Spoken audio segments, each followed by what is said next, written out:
Bismillahirrahmanirrahim. Assalamualaikum warahmatullahi wabarakatuh. Jumpa lagi dengan BK Sahabat Seru. Kali ini kita ketemu lagi. Pada kesempatan kali ini kita akan belajar tentang materi bimbingan konseling kelas 12 semester 1.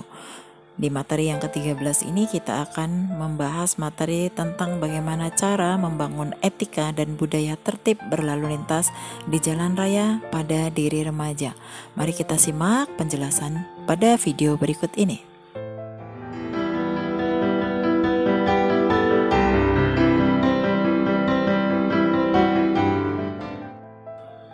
Pengertian dari lalu lintas yaitu secara harfiah, lalu lintas diartikan sebagai gerak bolak-balik manusia atau barang dari satu tempat ke tempat lainnya dengan menggunakan sarana jalan umum. Lalu lintas tidak lepas dari rambu-rambu lalu lintas. Rambu-rambu lalu lintas adalah satu alat perlengkapan jalan dalam bentuk tertentu yang memuat lambang, huruf, angka, kalimat, ataupun perpaduan di antaranya yang digunakan untuk memberikan peringatan, larangan, perintah, dan petunjuk bagi pemakai jalan, sehingga mengerti rambu-rambu lalu lintas sangatlah berguna. Karena dengan rambu-rambu lalu lintas, pemakai jalan dapat mengerti situasi jalan yang mereka lewati, sehingga kecelakaan pada lalu lintas tidak akan terjadi. Banyak orang, terutama kalangan pelajar, tidak mau mempelajari tentang rambu-rambu lalu lintas yang ada. Kecelakaan lalu lintas adalah suatu peristiwa di jalan yang tidak disangka-sangka dan tidak sengaja melibatkan kendaraan dengan atau tanpa pemakai jalan lainnya, mengakibatkan korban manusia atau korban harta benda. Oleh karena itu, kecelakaan tidak bisa kita hindari, tetapi kita bisa mencegahnya. Tetapi untuk mencegahnya membutuhkan kesadaran dari setiap masing-masing pemakai jalan, sehingga budaya tertib lalu lintas di jalan sangatlah dibutuhkan. Karena dengan budaya tersebut dapat mengurangi tingkat kecelakaan yang terjadi, di mana dari tahun ke tahun tingkat kecelakaan semakin meningkat. Berikut ini hal-hal yang harus dilakukan untuk terciptanya tertib berlalu lintas. Yang pertama, memakai helm dengan benar. Helm harus kita pakai dengan benar karena helm berfungsi untuk melindungi kepala kita dari goncangan, benturan, dan benda keras yang akan terjatuh ke kepala kita. Dengan helm kita akan lebih nyaman dan aman. Kemudian yang kedua, memakai jaket dan pelindung pada siku dan lutut. Buat berjaga-jaga agar ketika tiba-tiba terkena halangan akan mengurangi rasa sakit. Yang ketiga, memakai 2 kaca spion.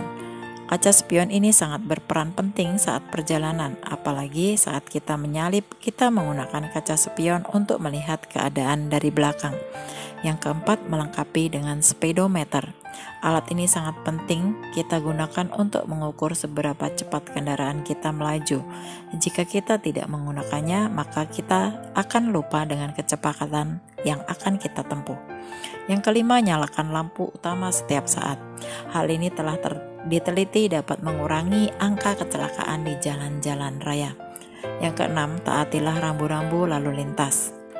Rambu-rambu lalu lintas sangat penting diperhatikan karena telah dirancang khusus untuk keselamatan pengemudi. Yang ketujuh, jangan lupa membawa surat-surat STNK dan SIM. Ini sangat penting karena akan selalu diperiksa polisi ketika di jalan raya. Berikut kita akan melihat tips aman berkendaraan. Yang pertama, lakukan pengecekan rutin terhadap kendaraan kita. Apapun kendaraan kita, baik mobil maupun motor, pengecekan terhadap mesin kendaraan merupakan hal yang perlu diperhatikan. Sebisa mungkin apabila kita akan melakukan perjalanan jauh atau mudik, 1 hari sebelum perjalanan lakukan pengecekan dan servis ringan terhadap mesin kendaraan kita, termasuk kondisi tekanan udara ban, minyak, oli, kondisi rem, kaca spion, dan lampu. Yang kedua, jangan lupa membawa kelengkapan surat-surat kendaraan. Kelengkapan surat-surat kendaraan akan membuat kita merasa aman di jalan. Periksa SIM dan juga STNK kendaraan. Dengan adanya kelengkapan surat kendaraan, maka kita terhindar dari rasa takut ditilang sama polisi. Kemudian yang ketiga, membawa kelengkapan keamanan. Bagi pengendara motor, helm merupakan hal yang penting untuk menjaga kepala kalau terjadi benturan. Di samping itu, melindungi mata dari debu jalanan. Juga jangan lupa untuk membawa jaket, sarung tangan, dan memakai sepatu. Jika kita menggunakan mobil, gunakanlah selalu sabuk pengaman, ban serep, dan juga persiapan P3K dalam mobil. Yang keempat, mematuhi peraturan lalu lintas. Peraturan lalu lintas ditegakkan agar supaya dapat menjamin keselamatan para pengendara. Oleh karena itu, mematuhi lalu lintas merupakan kewajiban bagi kita semua sebagai pengguna jalan. Yang kelima, tepat perhitungan dalam berkendara. Mengurangi kecepatan ketika melewati keramaian atau perkampungan, dan menambah kecepatan di jalan lurus dan kosong. Usahakan agar berkendara pada siang hari agar pandangan tidak terganggu. Dengan berhati-hati dalam berkendara, semoga kita dapat selamat sampai tujuan. Tertib lalu lintas bukan hanya untuk kebutuhan diri sendiri, tetapi demi ketertiban bersama dan kebaikan bersama pula. Jika kita tertib, pasti kita akan mendapatkan kenyamanan dalam diri sendiri maupun di lingkungan sekitar kita. Tentunya kita bisa menunjukkan sikap taat kita pada hukum dan peraturan berlalu lintas. Berikut ini kita akan melihat manfaat budaya tertib lalu lintas di jalan. Budaya tertib lalu lintas sangatlah bermanfaat bagi kita.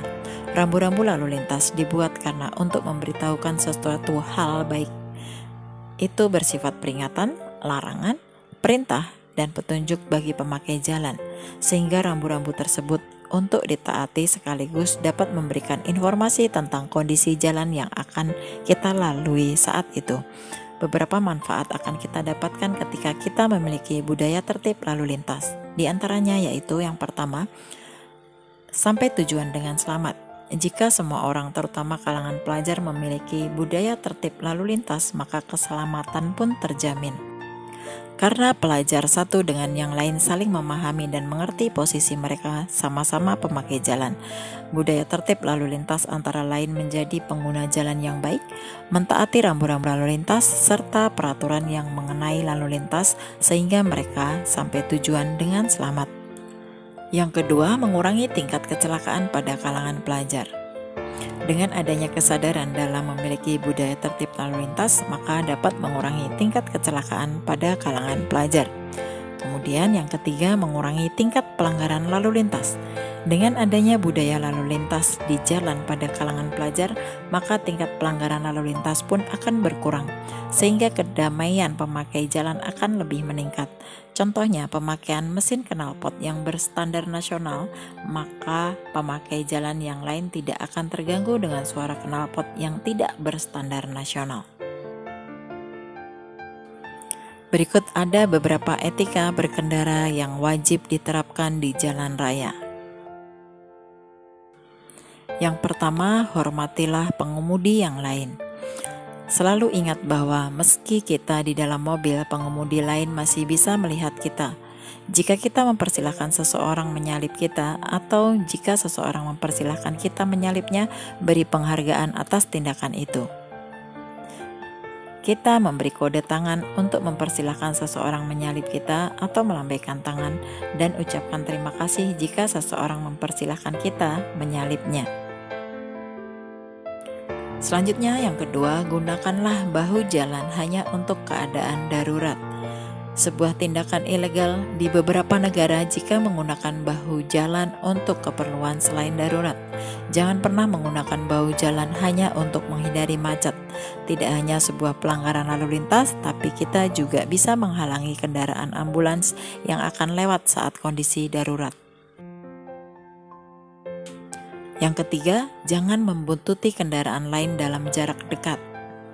Beri jarak sekurangnya sepanjang satu mobil antara mobil kita dan mobil di depan kita jika memungkinkan.